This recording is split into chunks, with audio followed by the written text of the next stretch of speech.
Merci de nous rejoindre pour le 20h sur la télévision togolaise. En voici les titres.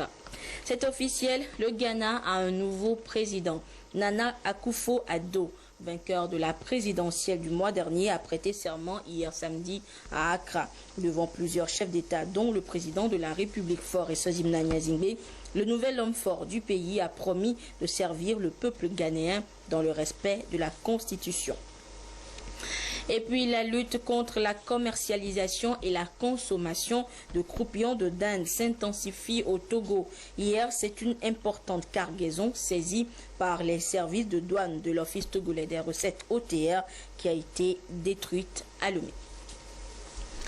Voilà pour les titres. Le président de la République, Faure Eswazimna Gnazingbe, était hier à Accra, au Ghana, où il a assisté à la cérémonie de prestation de serment du nouveau président de ce pays. Devant plusieurs de ses nouveaux homologues, Nana Akufo-Addo a promis d'éradiquer la corruption, faire respecter les droits de l'homme et contribuer au développement socio-économique du Ghana.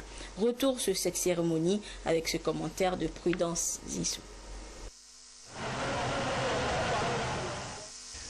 C'est une cérémonie d'investiture haute en couleur qui ouvre ainsi l'ère d'un renouveau politique pour le Ghana. Le nouveau président du Ghana, Nana Akufo-Addo, en pagne traditionnelle kente, a prêté serment, la Bible à la main, devant une foule de milliers de personnes venues l'acclamer. Était aussi présent à cette prestation de serment de nombreux chefs d'État africains, dont le président de la République, Faure Gnassingbé.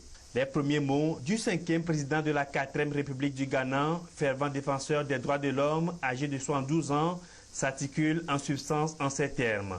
Je n'abandonnerai pas le peuple ghanéen, notre génération doit donner un sens à la liberté et à la justice. Des moments passionnants s'annoncent pour le Ghana, a-t-il déclaré, tout en égrenant sa vision pour le Ghana de demain. Nana Akufo-Addo a remporté la présidentielle du 7 décembre dernier au Ghana, avec 53,85% des suffrages contre 44,40% pour le président sortant John Dramani Mahama. Il accède ainsi à la fonction suprême après 2 tentatives infructueuses en 2008 et 2012. Le président de la République, Faure Gnassingbé, qui fait partie de la délégation des chefs d'État de la CEDEAO à cette cérémonie, a félicité son homologue Nana Akufo-Addo et le peuple ghanéen pour leur maturité politique. Ce pays, de 24 millions d'habitants, deuxième économie d'Afrique de l'Ouest après le Nigeria, grâce notamment à ses exportations d'or et de cacao, s'est distingué ces dernières années comme un modèle de stabilité dans la sous-région ouest-africaine. À Accra, le chef de l'État a profité pour s'entretenir d'abord avec Jean-Marie Le Guen, secrétaire d'État français au développement et à la francophonie. Ensemble, ils ont évoqué la coopération bilatérale et sécuritaire entre Lomé et Paris. Nous l'écoutons. D'abord, nous avons salué le Ghana et le président Nana parce que il a été élu dans un processus démocratique qui fait honneur à toute l'Afrique de l'Ouest, et en plus le Ghana est un pays qui compte et avec lequel et le Togo et la France veulent avoir des relations d'amitié, de coopération.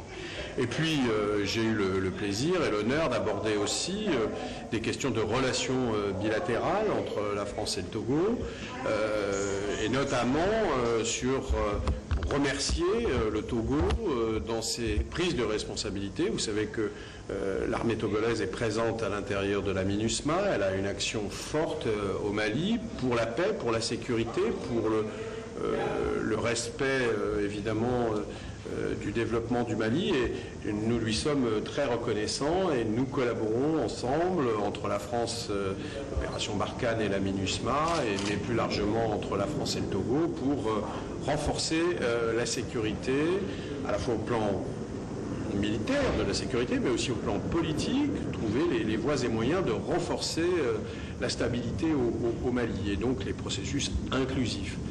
Et puis nous avons parlé aussi du sommet de Lomé qui s'est tenu il y a quelques semaines et qui a été un très beau succès là aussi sur les questions de sécurité. Et puis enfin, j'ai indiqué tout l'intérêt que je portais dans la discussion que le Togo a enclenchée avec le Fonds monétaire international. C'est une preuve de maturité, de responsabilité, et ce qui va permettre le retour en force de l'aide au développement de la part de la France. Et donc, nous sommes, je pense, dans un cercle extrêmement vertueux, très positif des relations entre la France et le Togo, parce que le Togo ne cesse de progresser au plan du développement, au plan de l'économie, au plan politique, dans la prise de conscience aussi des risques pour l'ensemble de la sous-région, plus largement d'ailleurs pour l'ensemble de l'Afrique. Donc, une très bonne coopération et un point très utile, je crois, pour nos deux pays.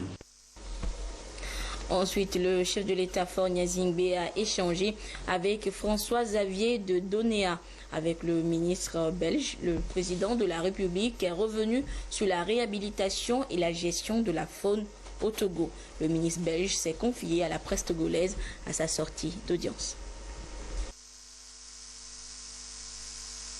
Bien, j'ai revu le président togolais parce que voici un an, il m'a demandé de l'aider à réévaluer les choses qu'il fallait faire pour remettre en ordre les parcs nationaux au Togo. Et donc je lui ai proposé un expert qui est venu au mois d'août, qui a fait un premier rapport qui vient d'être transmis à la fin de l'année dernière au président. Et donc le président, qui a une très grande préoccupation en ce qui concerne la réhabilitation des différentes aires naturelles protégées du Togo, m'a demandé de l'aider à poursuivre dans l'analyse. Et donc il m'a demandé de mettre sur pied une seconde mission qui pourrait d'ailleurs aussi étudier les possibilités de collaboration ou de synergie entre le parc de Pendjari au Bénin et le parc qui est situé au nord du Togo. Voilà donc ce qu'on pouvait retenir du séjour du chef de l'État au Ghana hier. Vers un règlement de la crise éducative qui secoue le pays. Une crise qui a quelque peu été accentuée par les mauvais résultats du dernier concours d'entrée à l'école normale d'instituteurs ENI dans la localité. Une situation qui sera résolue grâce au nouveau concours que tous les candidats devront passer une nouvelle fois. Et encore d'autres dispositions que les députés de la circonscription sont allés expliquer aux concernés cette semaine. Sur place, la correspondance de Désiré à l'œil. C'est une démarche citoyenne des élus Union pour la République UNIR de la région des Savanes qui compte cette préfecture. Depuis un certain temps, le secteur de l'éducation connaît des perturbations, notamment des débrayages qui handicapent le bon cours du secteur. Et les résultats du dernier concours de l'ENI ont suscité un mécontentement encore plus généralisé. En tant que représentants du peuple, les 8 élus UNIR des Savanes en déplacement dans la région leur base. Sur la table, la problématique de l'enseignement. En face, les chefs traditionnels, CDQ, CDV, associations, ONG, points focaux et les candidats au dernier concours de l'ENI, élargi l'après-midi aux enseignants. Face à la situation, des initiatives sont prises allant dans le sens de la résolution définitive des problèmes. Première étape, TON, pour informer, sensibiliser et trouver des solutions pérennes à la crise de l'éducation dans la région des Savanes. En effet, les résultats du dernier concours de l'ENI, proclamé le 26 décembre 2016, ont montré des scores très médiocres concernant la région des Savanes. Et donc ces résultats, analysés comme tels, évoquaient d'eux-mêmes un problème. Et nous, députés, avons pris la décision de chercher à comprendre. C'est ainsi que nous nous sommes rendus compte qu'à côté de cette crise, existent aussi des facteurs profonds qui minent l'éducation nationale dans la région. Au terme des solutions et des décisions prises concernant les résultats médiocres de l'ENI, vous l'avez suivi, tout comme nous, sur les médias nationaux. Le chef de l'État a décidé de reprendre le concours dans les centres de crise de Dapan et de Tchévier, parce que ces deux centres ont connu des résultats très médiocre. Nous espérons et nous croyons que la reprise du concours dans ces deux centres permettra de résoudre définitivement ce problème du concours de l'ENI de 2016. Mais ensuite, pour nous députés, ce qui est plus important, c'est les décisions salutaires et courageuses que le chef de l'État a prises et qui ont pour objectif de faire en sorte que la région des Savanes n'arrive plus au dernier rang en termes de qualité de l'enseignement, en termes de niveau d'instruction, en termes d'infrastructure, bref, que la région des Savanes ne soit plus le parent pauvre de l'éducation nationale. L'ensemble des problèmes qui minent l'éducation relèvent de plusieurs niveaux de responsabilité. Il y a des problèmes liés à la gouvernance, nous l'avons dit tantôt, mais il y a les problèmes liés à nos parents eux-mêmes. Et donc nous avons profité aussi de l'occasion pour leur dire qu'ils devront dorénavant être l'état de veille. Ils doivent jouer le rôle de vigie pour nous permettre, nous élus, et permettre au chef de l'État de mener à bien l'ensemble des dispositions et des mesures qui sont prises afin que nous sortions pour toujours des problèmes de léthargie pour ce secteur de l'éducation nationale. Après avoir pris connaissance des mesures salutaires du chef de l'État, nos violons se sont accordés et nos frères nous ont promis de faire le meilleur. Mais surtout, ils nous ont réitéré leur confiance au chef de l'État. Les candidats, les enseignants après la rencontre sortent réconfortés. Aujourd'hui, les honorables députés viennent nous dire que le chef de l'État nous donne la chance de repasser afin que la région des Savanes ne soit pas en marge des autres régions. Nous en sommes très reconnaissants et nous remercions les honorables députés pour leur démarche. S'ils ont pris l'initiative de faire un pas vers le chef de l'État pour la cause de l'éducation dans les Savanes, je pense qu'une partie des solutions sont en train d'être trouvées et nous, en retour, nous allons nous mettre au travail pour pouvoir mener à bien nos activités pédagogiques pour que l'année scolaire aboutisse. Pendial, Saint-Cancé, Tandjouag, Naki Est, Oti et Oti Sud seront aussi sillonnés pour apporter les mêmes informations et échanger afin que l'éducation ait un lendemain meilleur dans la région des Savanes. L'année scolaire 2016-2017 avance à grands pas et les premiers examens, c'est dans moins de 5 mois. À tous les acteurs d'œuvrer pour son aboutissement heureux. Une autre sensibilisation qui ne faiblit toujours pas, c'est celle sur les méfaits des croupillons de dinde. On ne le dira jamais assez, ils sont nocifs à la santé humaine.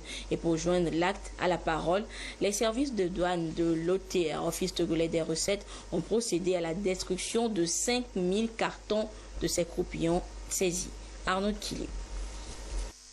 5000 cartons de croupillons de dinde, c'est la première grosse saisie de l'année des services douaniers de l'Office togolais des recettes. Malgré l'interdiction de la commercialisation de ce produit sur le territoire togolais, certains contrevenants se livrent encore à ce trafic. Ce camion a été donc appréhendé à Sanvikondi, de même qu'un conteneur au port autonome de Lomé. L'opérateur économique, par le biais de son déclarant en douane, a signé le régime de transit à la marchandise.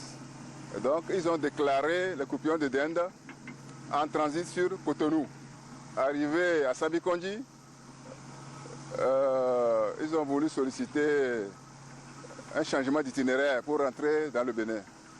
Ouais, et nous les avons appréhendés là-bas. La deuxième saisie a été opérée au niveau du port.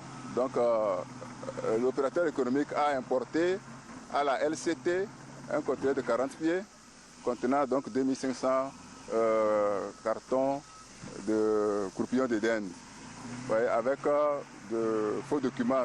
C'est depuis 2014 que le Togo a interdit l'importation et la commercialisation des croupillons de dinde sur son territoire pour protéger les consommateurs de ce produit nuisible à la santé. Pourquoi cette interdiction? C'est un aliment qui est dangereux pour la santé du consommateur. Parce que on voit ce que c'est le croupillon. C'est une partie située au niveau de l'anus.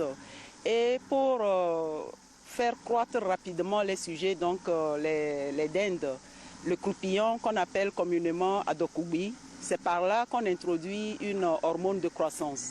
Et cette hormone peut ne pas complètement disparaître avant que le sujet soit adulte et livré à la consommation.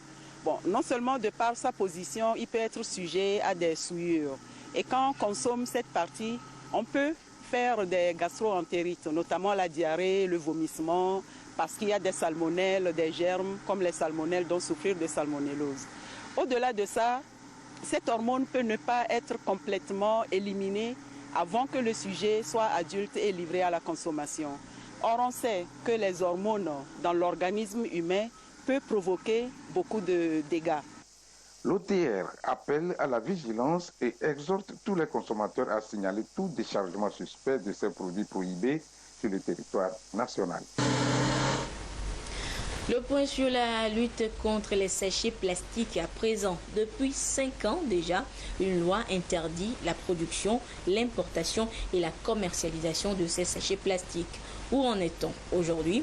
Le Conseil des ministres est revenu sur le sujet mardi dernier. Serge Tastom, Adolphe Paca. De ce laboratoire pourrait sortir quelque chose de précieux pour l'environnement, le 228 Civic Bag. Et si ce sac intelligent et écologique venait en remplacement à ceux-ci, produits de façon industrielle, des milliers de tonnes par an. Ces sachets et emballages plastiques durent 400 ans dans la nature avant de disparaître. Leur production et commercialisation sont prohibées sur le territoire togolais depuis 2011 par un décret. Mais sur les marchés, on les retrouve toujours présents. Menées sur le terrain, leur production continue dans les usines comme si de rien n'était. Nous avons eu à faire des réunions avec ces industriels pour leur intimer l'ordre d'aller à la biodégradabilité de ces sachets. Ça n'a pas été fait. C'est vrai, j'ai eu à procéder aux fermetures des magasins. Je n'avais pas la responsabilité de l'industrie, mais j'ai pu, pour ceux qui rentrent sur le marché togolais, on a pu fermer les magasins. Et les industriels, par réaction, ont fermé les usines, disant que, comme on a fermé les magasins, ils n'arrivaient plus à produire. Donc, du coup, ils ont mis les gens en chômage technique. L'interdiction de ces plastiques et emballages non biodégradables reste une question de responsabilité vis-à-vis de l'environnement, vu les conséquences fâcheuses engendrées par leurs impacts environnementaux. Si les plasturgistes n'ont pas encore bougé d'une ligne dans ce combat, ces jeunes animés d'un élan écologique ne pensent pas s'arrêter là. C'est du papier craft qu'on utilise pour conditionner le ciment, que nous récupérons chez les maçons, sur les chantiers. Et ils nous les vendent à un prix unitaire de 25 francs. Nous découpons cela sous ce format et nous utilisons le papier, celui du milieu, pour pouvoir reconditionner et puis dessiner notre sac là-dedans, pour avoir un sac tout à fait écologique. De la récupération à la transformation, l'idée est championne écologique. La vision, c'est d'amener les Togolais à adopter des sacs biodégradables, des sacs intelligents. Pour quel impact environnemental? C'est pour protéger notre environnement, c'est pour réduire les effets de réchauffement climatique. Puisque le décret est déjà pris pour éliminer les sacs non biodégradables, donc l'adoption de ces sacs amènerait tout le monde à protéger notre environnement pour avoir un cadre de vie sain. Actuellement, nous sommes à 20 productions par jour. C'est un travail qui se fait manuellement. Mais notre vision, c'est d'arriver à 5000 productions par mois. On veut avoir une unité industrielle pour qu'on puisse alimenter le marché, parce que la demande est là, les gens sont intéressés par le produit qui est vraiment innovant. Le 228 Civic Bag intervient comme une solution de plus après d'autres initiatives comme l'additif D2W ou Zamke. Mais la lutte doit être encore plus soutenue, plus âpre, pour parvenir à une solution définitive et sauvegarder la maison commune, la nature. Direction maintenant la Côte d'Ivoire, où le calme semble être revenu ce dimanche après la mutinerie des militaires qui avaient paralysé plusieurs villes du pays. Tous les barrages ont été levés après que leurs revendications concernant l'augmentation de leur solde et le versement de primes aient été entendues par le président Ouattara.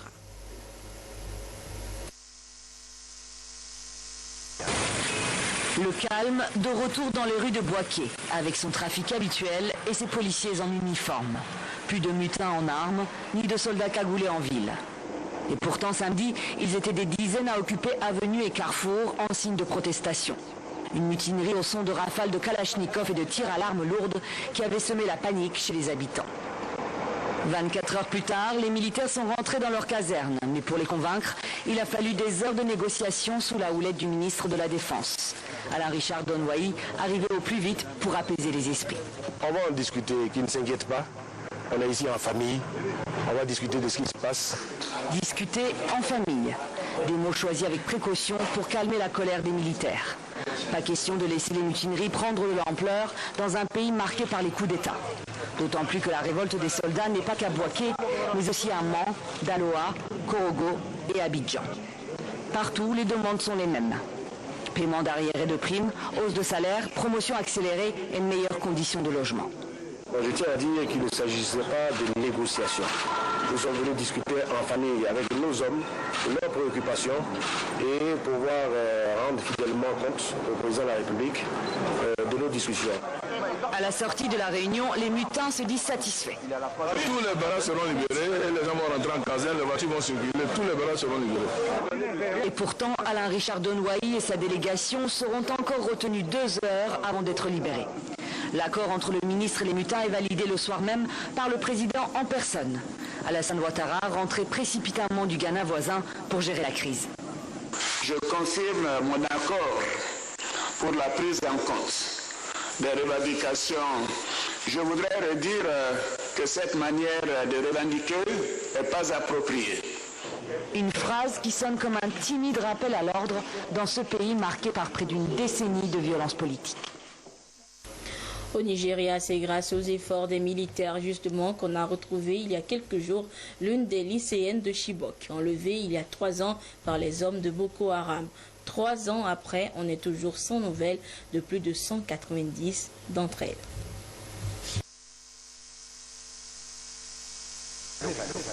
Chibok, avril 2014. Les terroristes de Boko Haram attaquent cette école du nord du Nigeria en pleine nuit. Ils capturent 276 jeunes filles.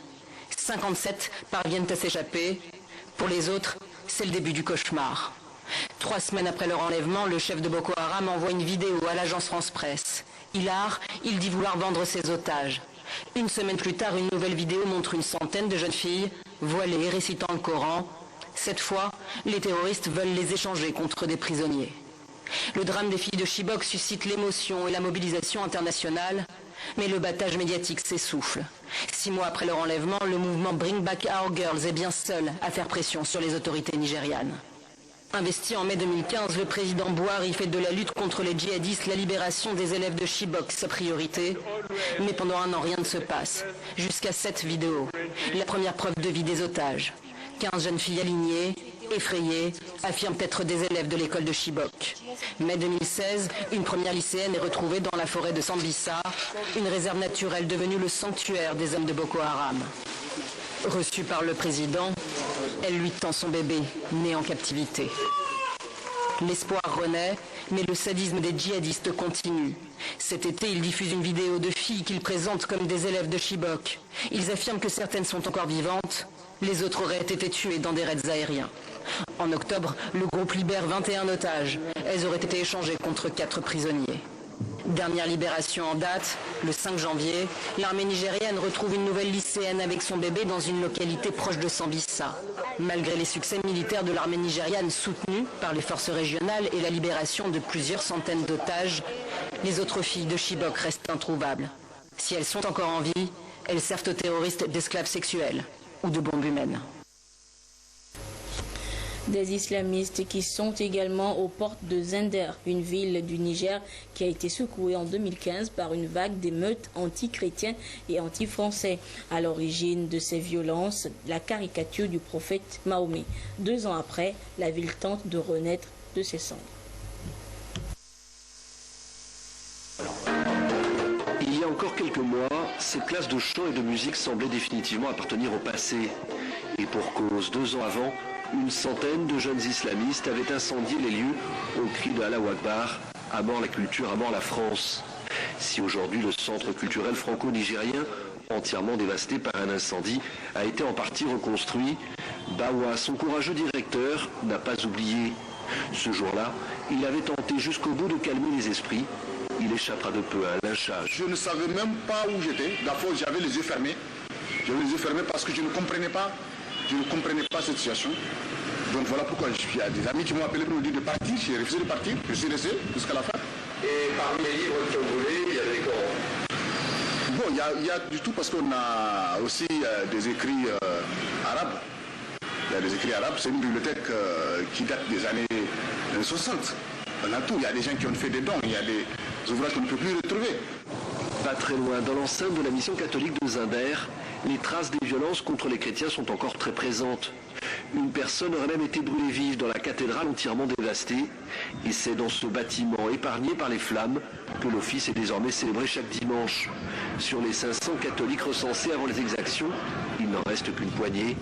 La plupart des étrangers sont repartis dans leurs pays respectifs, au Nigeria, Bénin ou Togo. Du côté de la communauté musulmane, les amis des chrétiens ont été vraiment touchés. Ils ont dit... Toutes nos excuses pour la mauvaise qualité de cet élément. Retour en page nationale avec un mot de sport à présent avec la Coupe d'Afrique des Nations Gabon 2017 qui se prépare activement. 16 pays dont le Togo sont qualifiés pour disputer la coupe détenue par la Côte d'Ivoire. Et à quelques jours de l'ouverture, le gouvernement, la fédération, les journalistes et les supporters sont à pied d'œuvre pour une meilleure participation des éperviers à cette compétition. Le point de l'organisation et de la mobilisation avec Martin Sandani Mankoubi. Au Togo, les préparatifs vont bon train quant à ce qui concerne la participation de l'équipe nationale à la CAN Gabon 2017. Tous les acteurs sont à pied d'œuvre pour que les éperviers puissent aller loin dans cette compétition, à l'instar du comité de mobilisation des fonds. Ce dernier entend mobiliser 5 milliards de francs CFA pour cette CAN.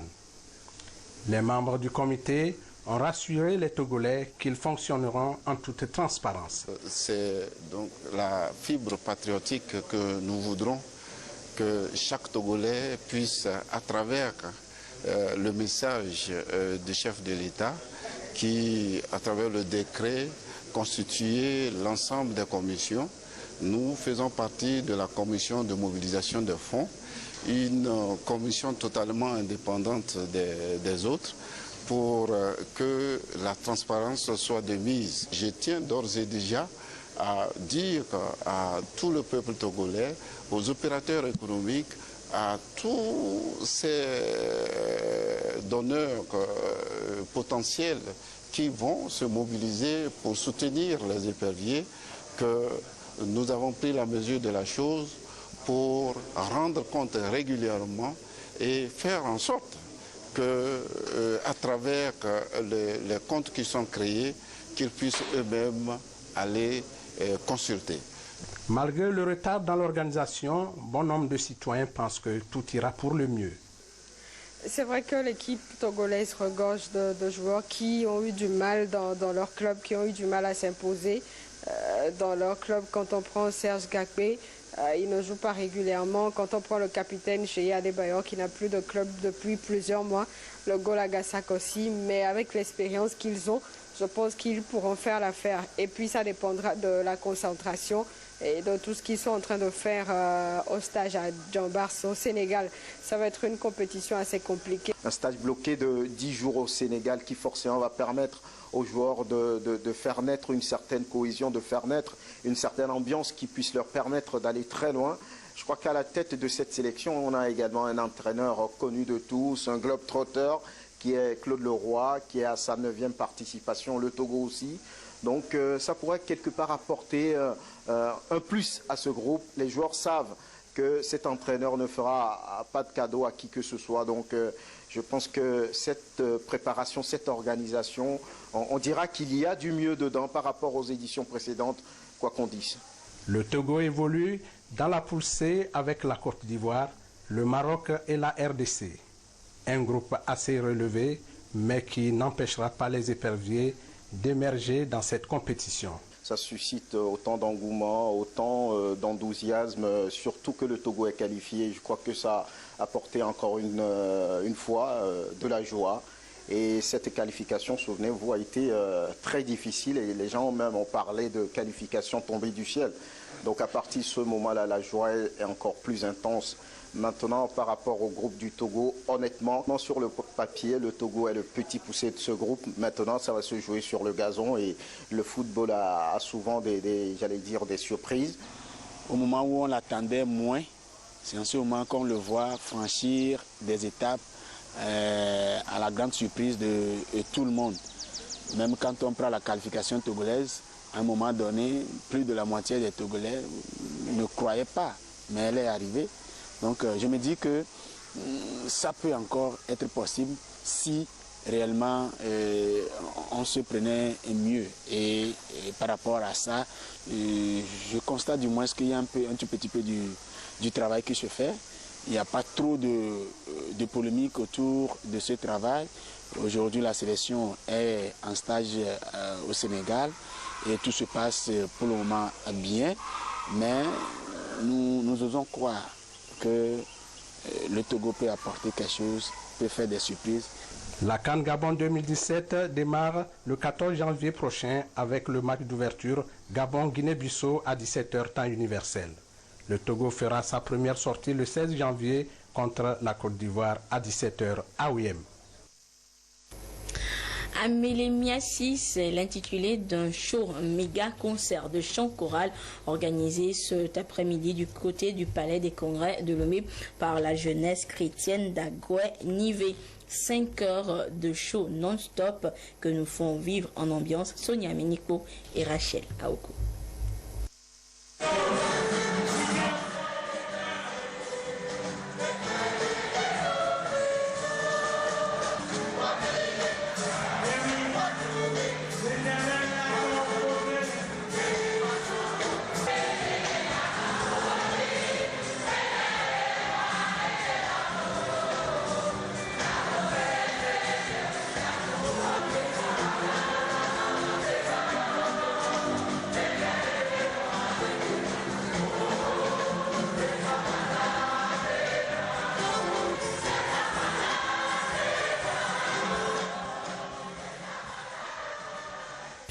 Voilà, vous découvrirez encore plus d'ambiance de ce concert dans nos prochaines éditions. Merci de votre fidélité à la télévision togolaise. À 22h30, vous serez en compagnie d'Adolphe Paca pour la dernière édition du journal. Merci à tous ceux qui nous ont suivis, notamment du côté de Dapan. Au revoir.